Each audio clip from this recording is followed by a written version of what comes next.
President Trump will hold a rally in New Hampshire tonight, and people are already camped out to get inside. WBZ's Anna Meiler is live in Manchester this morning with more for us. Anna?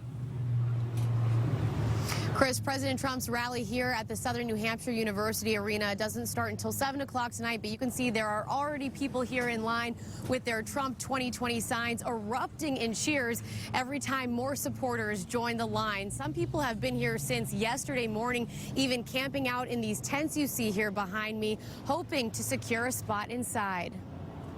But experienced anything like this, but I knew I wanted to be right where he was, you know what I mean? Right where because I'm probably going to faint.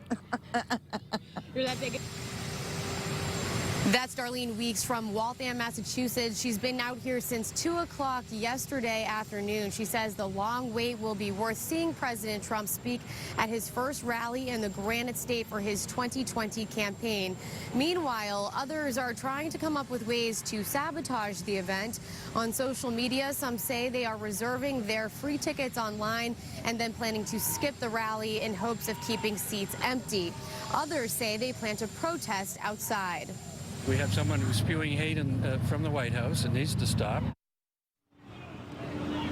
Police say that several road closures here in downtown Manchester will begin to go into effect at 2 o'clock this afternoon. Doors open here at 4 p.m. And once again, the rally kicks off at 7. Reporting live in Manchester, New Hampshire, Anna Meiler, WBZ This Morning.